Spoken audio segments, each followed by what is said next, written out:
From Washington, this is VOA News.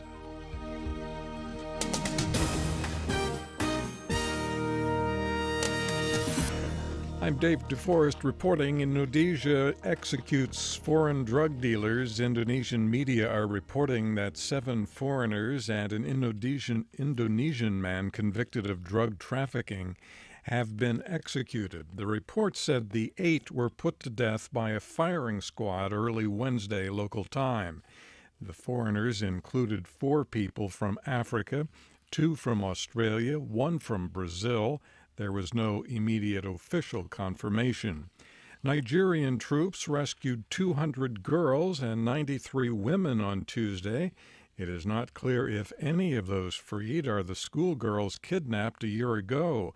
A Nigerian Defense Department spokesman says the abductees were found at 3 camps in a stronghold of the Boko Haram Islamist group.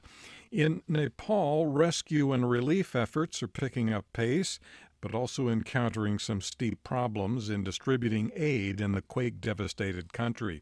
Anjana Pasricha has more. Relief material and rescue teams have lined up to help tens of thousands of Nepalese in desperate need of food, shelter, and medical help. But much of it has yet to reach those in need.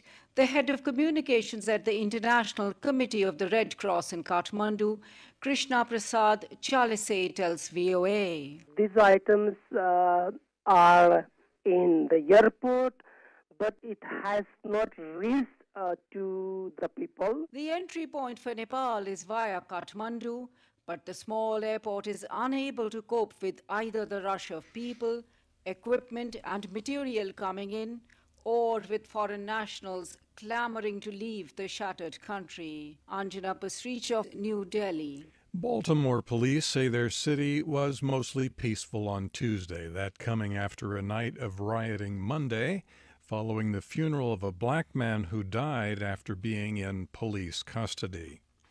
This is VOA News.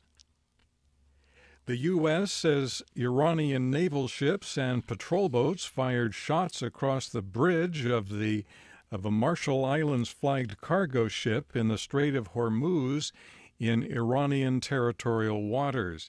U.S. State Department spokesman Jeff Rathke says the container ship, the MV Maersk Tigris, was traveling into the Arabian Gulf Tuesday on an internationally recognized maritime route when it was fired on by Iranian or IGRC ships. The IRGC Navy contacted the vessel and they directed the master of the vessel to divert further into Iranian waters. And the master initially declined, and one of the patrol craft, the IRGC Navy patrol craft, fired shots across the Maersk Tigris's bow. The master then complied and diverted under escort of the IRGC Navy vessels toward Iranian waters. Pentagon officials say a U.S. guided missile destroyer, the USS Farragut, is en route to the area. Nigeria and South Africa are having a dispute over the recent wave of attacks in South Africa. Nigeria has called its envoys back home. Gillian Parker has more. The South African government has criticised Nigeria's decision to pull its senior envoys from Pretoria amid a wave of xenophobic attacks on foreigners and foreign-owned businesses. The governments of Zimbabwe, Malawi and Mozambique have repatriated hundreds of their citizens following the unrest, but Nigeria is the first to take such drastic diplomatic action. Nigeria's government says it did not formally recall its envoys, saying they were asked to return to Nigeria for routine consultations. But that has done little to stop the sharp exchanges. Gillian Parker, Johannesburg. U.S. President Barack Obama and Japanese Prime Minister Shinzo Abe pledged Tuesday to complete a 12-nation Pacific Rim trade agreement. The visiting prime minister called for an early conclusion of negotiations on the agreement, which would open up exports for both Japanese and American manufacturers, along with those in 10 other nations. Supreme Court arguments are underway in Washington on whether homosexuals have a constitutional right to marry. Initial questioning showed the justices are split along conservative and liberal lines.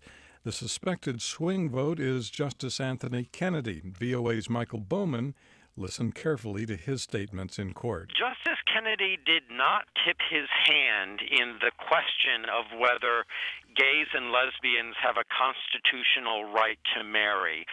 He expressed skepticism towards attorneys for both sides in the case.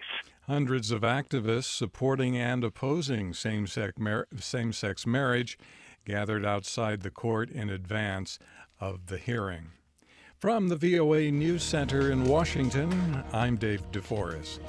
That's the latest world news from VOA.